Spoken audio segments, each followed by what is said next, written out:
Hello students, आज हम worksheet 19 के बारे में डिस्कस करेंगे। तो वर्कशीट 19 में हमारी एक नई चैप्टर शुरू हो रही है जिसका नाम है जीवन की मौलिक इकाई। जीवन मतलब लाइफ, और लाइफ की सबसे छोटी इकाई कौन सी होती है उसके ऊपर ये चैप्टर है। तो जितने भी हमने देखे नॉन लिविंग थिंग्स थे जिनमें जीवन नहीं होते, उनमें सबसे छोटी इकाई, सबसे छोटा स्ट्रक्चर जो था वो था परमाणु या एटम। लेकिन ये उन चीज़ों की, उन पदार्थों का बारे में था जो नॉन लिविंग होते हैं, जिनमें जीवन नहीं होता। अब जितने भी हम अपने आसपास जीवित जीव जंतु, पेड़ पौधे या सूक्ष्म जीव जिनको हम देख भी नहीं सकते, वो सब जितने भी है जिनमें जीवन है, उनमें सबसे छोटा सा छोटा इकाई क्या होगा? उसमें सबसे छोटा इकाई कोशिका है, जिसे इंग्लिश में सेल कहते हैं। आपने 8th क्लास में भी पढ़ा है कि अगर कोई इमारत खड़ी होती है तो वो किससे बनी होती है? ईंट से। तो एक इमारत की सबसे छोटी इकाई जो है वो ईंट है। वैसे ही किसी भी जीवित प्राणी की सबसे छोटी इकाई जो है वो कोशिका है। यानी कि कोशिका आपस में जुड़ के एक जीव का निर्माण करते हैं। अब कोशिका को कैसे सबसे पहले किसने खोजा? कैसे पता चला कि जीवित प्राणी का सबसे छोटी इकाई जो है कोशिका है? पहले 1665 में रॉबर्ट हुक एक वैज्ञानिक थे।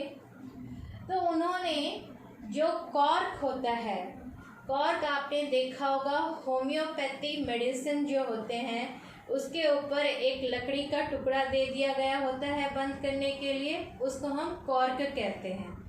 तो उस कॉर्क में प्राण नहीं था, जीवन नहीं था, फिर भी उन्होंने लिया, उसकी पतली सी स्लाइस काटी और उसे कांच के स्लाइड के ऊपर रख के, उस वक्त माइक्रोस्कोप नहीं थे, माइक्रोस्कोप को हिंदी में सूक्ष्मदर्शी कहते हैं, और सूक्ष्मदर्शी से हम छोटे से छोटे चीज़ों को देखते हैं। तो उन्होंने खुद ही अपने आप ही एक सूक्ष्मदर्शी बनाया था, अपने सब लेंस वगैरह यूज़ करके। वो इतना अच्छा सूक्ष्मदर्शी भी नहीं था, इसीलिए उसको कहा गया है अनगढ़ सूक्ष्मदर्शी। उसके नीचे उन्होंने कॉर्क में छोटी छोटी कोशिकाओं को देखा जो कि जीवित नहीं थे, क्योंकि कॉर्क तो पेट से निकाल लिया गया था, इसलिए अब उसमें जीवन नहीं था। तो उन्होंने देखा कि उसमें कोशिकाएं जो है इस प्रकार से दिखाई देती हैं। तो सबसे पहले रॉबर्ट हुक ने 1665 में कोशिकाओं को कॉर्क की पतली काट में अनगढ़ सूक्ष्मदर्शी की सहायता से देखा था। तो जीवित कोशिका को किसने डायरेक्टली पहले बार देखा? जीवित कोशिका को ल्यूवेनहॉक ने 1674 में तालाब से कुछ उन्होंने पानी लिया, और उस पानी को जब सूक्ष्मदर्शी माइक्रोस्कोप के नीचे देखा तो उन्होंने उसमें जीवित कोशिकाएं देखी। उसके बाद कोशिका के अंदर और भी ढेर सारी चीज़ें होती है। कोशिका अंगक, उसके चारों तरफ एक कवर होता है जिसको हम कोशिका झिल्ली कहते हैं। उसके बाद जो पौधों की कोशिकाएं होती है, कोशिका के झिल्ली के बाहर और एक कवर होता है जिसको हम कोशिका भित्ति कहते हैं। इन सब की भी धीरे धीरे खोज डिफरेंट वैज्ञानिकों ने की। अब कोशिका को जो कंट्रोल करता है, कोशिका का जो ब्रेन होता है, कोशिका के अंदर एक ब्रेन भी होता है, उसको हम केंद्रक कहते हैं, न्यूक्लियस, जो पूरे कोशिका को कंट्रोल करता है, उसकी भी खोज रॉबर्ट ब्राउन ने की थी। उसके बाद कोशिका के अंदर जो द्रव्य होता है, जो तरल पदार्थ होता है जिसको कोशिका द्रव्य कहते हैं, उसकी भी खोज की गई। इस तरह विभिन्न अंगक और विभिन्न जो कोशिका के भाग है धीरे धीरे उनकी खोज की गई। और सबसे बड़ी खोज तभी हो पाई जब सूक्ष्मदर्शी माइक्रोस्कोप भी धीरे धीरे डेवलप होते गए। पहले मैग्नीफाइड लेंस खोजा गया जिसको आवर्धन लेंस भी कहते हैं। उसके बाद एक छोटा सा माइक्रोस्कोप सूक्ष्मदर्शी बनाया गया। फिर लाइट से दिखने वाला, नेचुरल लाइट से दिखने वाला सूक्ष्मदर्शी बनाया गया। फिर आपका इलेक्ट्रॉन माइक्रोस्कोप, इलेक्ट्रॉन सूक्ष्मदर्शी आ गया। इस तरह आपके माइक्रोस्कोप और भी उन्नत होते गए। तो जैसे जैसे सूक्ष्मदर्शी उन्नत होते गए वैसे वैसे हमें कोशिकाओं के विभिन्न पार्ट के बारे में भी और डिटेल जानकारी मिलती गई। तो जितने भी कोशिकाओं के बारे में सब खोज किया गया, सबको एम सेल्विन और टी स्वान ने कोशिका सिद्धांत के 2 पॉइंट देकर समझा दिए। तो आपको क्वेश्चन आता है कि कोशिका सिद्धांत किसने दिया? तो एम स्लेडेन और टी स्वान। तो और कोशिका सिद्धांत के क्या है 2 पॉइंट? सबसे पहले कि सभी पौधे और जंतु कोशिकाओं से बने हैं और कोशिकाएं जो है जीवन की मूलभूत इकाई है। उसके बाद दूसरा पॉइंट जिसको विर्चो नामक साइंटिस्ट ने दिया, उन्होंने कहा कि सभी कोशिकाएं कैसे आती हैं? सभी कोशिकाएं उनके पहले जो कोशिकाएं हैं उनसे आती हैं। तो एक कोशिका है तो यह एक कोशिका विभाजित हो जाता है 2 में, तो 2 कोशिकाएं बन गए। फिर ये 2 कोशिकाएं जो है ये विभाजित होकर और कोशिकाएं बनाएंगी। इस तरह सभी कोशिकाएं पूर्ववर्ती कोशिकाओं से बनती हैं। तो फिर अब क्वेश्चन आया कि कोशिकाओं के आधार पर हम जीवों को कैसे बांटें। तो जीवों को बांटा गया जिनमें केवल एक ही कोशिका होती है, उनको एक कोशिक जीव कहा गया। और जिनमें एक से ज़्यादा कोशिकाएं होती हैं उनको बहुकोशिक जीव कहा गया। एक कोशिक जीव जो होते हैं उनमें एक ही कोशिका होती है और वह कोशिका ही सारे काम करती है, चाहे वो भोजन पकड़ने का हो, चाहे भोजन को पचाने का हो, चाहे अपशिष्ट पदार्थ को बाहर कोशिका के निकालने का हो, चाहे कोशिका को अपने दुश्मनों से बचाने का कार्य हो। तो वह सारे कार्य जो है वो एक ही कोशिका जो है वो करती है। उदाहरण के लिए आपका अमीबा और पैरामीशियम ये आपके एक कोशिका जीव में आते हैं। और भी ढेर सारे उदाहरण हैं, लेकिन आप अभी याद रखिए अमीबा और पैरामीशियम। बहुकोशिक, बहुकोशिक में आपके पादप कोशिकाएं आती हैं, सारे के सारे पौधे आते हैं, सारे के सारे जंतु आते हैं, सारे के सारे कवक, कवक मतलब फंगाई, फंगस। तो ये कवक भी जो है वो भी बहुकोशिक जीव होते हैं। बहुकोशिक जीव में ढेर सारी कोशिकाएं होती हैं। तो ये कोशिकाएं मिलकर एक एक ग्रुप बना लेती हैं और आपस में श्रम का विभाजन कर लेती है। जैसे मनुष्य में लीजिए, मनुष्य में कुछ कोशिकाएं जो है वो रक्त कोशिकाएं जो जिनको हम कहते हैं या रुधिर कोशिकाएं, वो क्या करती है ऑक्सीजन और कार्बन डाइऑक्साइड ट्रांसपोर्ट करने का काम करती है। जो हमारी ब्रेन की कोशिकाएं हैं जिनको हम तंत्रिका कोशिका कहते हैं, वो सूचना का आदान प्रदान करने का कार्य करती हैं। जो पेशी कोशिकाएं हैं वो क्या करती हैं, हमारे हाथ पैर को हिलाने, मूवमेंट करने के लिए, एक स्थान से दूसरे स्थान जाने के लिए काम करती है।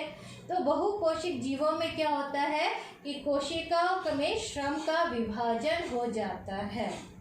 उसके बाद है कि कोशिकाओं की आकृति तथा आकार उनके विशिष्ट कार्यों के अनुरूप होता है। ये नहीं कि सभी कोशिकाएं गोल मटोल होती हैं, बहुत सारी कोशिकाएं लंबी होती हैं, उनके ढेर सारे शाखाएं निकली होती हैं। किसी में केंद्रक होता है तो किसी में नहीं होता, किसी में गोल्जी उपकरण होता है तो किसी में नहीं होता। तो कोशिकाओं की आकृति, साइज और जो होती है साइज और शेप, वो किस तरह का कार्य करते हैं उसके अनुरूप होता है। जैसे ये देखो, मनुष्य के मानव शरीर की कुछ कोशिकाओं के मैंने चित्र बनाए हैं। ये चिकनी पेशी कोशिका, ये ऐसी लंबी सी होती है।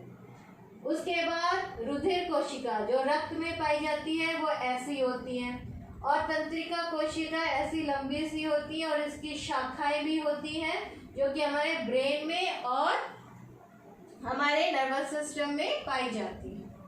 तो आपको अब स्पष्ट हो गया कि आकृति और आकार ये डिपेंड करता है उनके काम पर।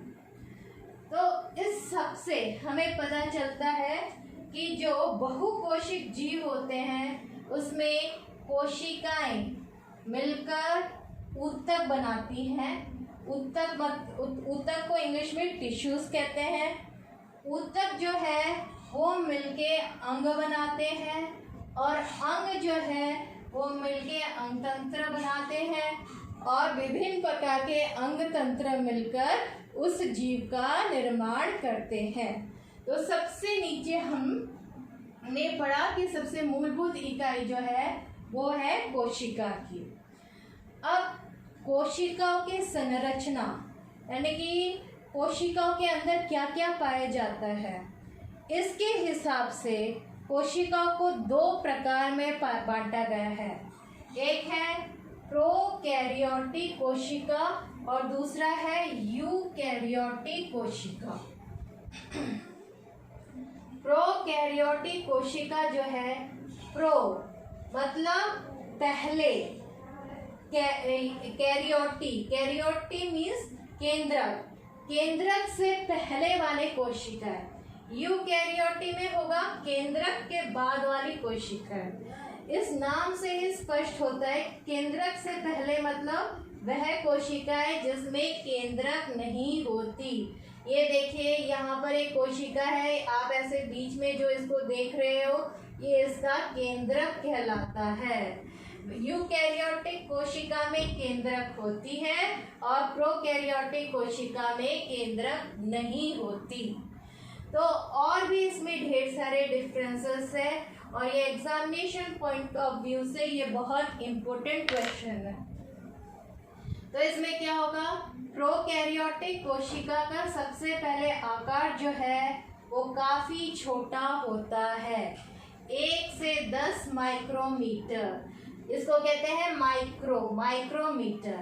और 1 माइक्रोमीटर कितने के बराबर होता है, 1 मीटर को अगर आप डिवाइड करोगे 10⁶ से तो हमें मिलेगा 1 माइक्रोमीटर। तो प्रोकैरियोटिक कोशिका 1 से 10 माइक्रोमीटर के अंदर आता है। उसके बाद यूकैरियोटिक कोशिका का आकार बड़ा होता है और ये 5 से 100 माइक्रोमीटर के अंदर आता है। प्रोकैरियोटिक कोशिका में स्पष्ट केंद्रक अनुपस्थित होता है। यहाँ पर देखिए, यहाँ पर केंद्रक की जगह ऐसे ही यहाँ पर क्रोमोसोम ऐसे पड़ा हुआ है, तो इसमें स्पष्ट केंद्रक नहीं है। लेकिन यूकैरियोटिक कोशिका में देखिए यहाँ पर स्पष्ट केंद्रक यहाँ पर उपस्थित है। उसके बाद है केंद्रक के स्थान पर केंद्रकाय होता है। जो भी ये बीच में है इसको हम केंद्रकाय कहते हैं। केंद्रकाय ये जो होता है केंद्रक के बदले इसको क्या कहेंगे हम, केंद्रकाय। लेकिन इसमें केंद्रक तो उपस्थित होता है, केंद्रक के अंदर और एक जगह होती है जिसको हम कहते हैं केंद्रिका, यानी कि केंद्रक भी उपस्थित होता है और केंद्रक के अंदर जो केंद्रिका है वो भी उपस्थित होता है। उसके बाद अन्य अंगक जैसे आपका गोल्जी उपकरण हो गया, प्लास्टिड हो गया, माइटोकॉन्ड्रिया हो गया, तब उसके बाद एंडोप्लाज्मिक रेटिकुलम हो गए, ये सारे के सारे अंगक इस यहाँ पर अनुपस्थित होते हैं। लेकिन आपके यूकैरियोटिक कोशिका में ये मौजूद होते हैं और उनके चारों तरफ एक कवर भी होता है, झिल्ली युक्त अंगा। इसमें केवल आपका एक ही क्रोमोसोम होता है, लेकिन यूकैरियोटिक में बहुत सारे क्रोमोसोम होते हैं। इसमें इसका उदाहरण, सबसे अच्छा उदाहरण यहाँ पर बैक्टीरिया का मैंने बनाया है। आपको पूछा जाता है कि एक प्रोकैरियोटिक कोशिका का उदाहरण का चित्र बनाइए, तो आप बैक्टीरिया का बनाएंगे इस प्रकार से। उसके बाद यहाँ पर है उदाहरण के लिए पादप कोशिका, और ये हो गया जंतु कोशिका। इसके अलावा कवक, कवक का मतलब फंगस। तो उस कोशिकाओं का आप चित्र बना सकते हैं। तो ये क्वेश्चन भी पूछा गया है, प्रोकैरियोटिक कोशिका यूकैरियोटिक कोशिका में अंतर बताइए। एक कोशिक जीव और बहुकोशिक जीव उदाहरण सहित समझाइए। उसके बाद आपको कोशिका सिद्धांत के बारे में पूछा गया है। उसके बाद सजीव जो है, उसके बाद पूछा गया है कि कोशिका क्या है और कोशिका की खोज किसने और कैसे की। तो खोज तो रॉबर्ट हुक ने की थी। उन्होंने कोशिका को कॉर्क की पतली काट में पहली बार सूक्ष्मदर्शी के नीचे देखा था। तो ये सारे आपके वर्कशीट में क्वेश्चन आए हैं और ये सारा वर्कशीट का एक्सप्लेनेशन था। तो कल हम अगले वर्कशीट में और भी इस चैप्टर के बारे में पढ़ेंगे। धन्यवाद।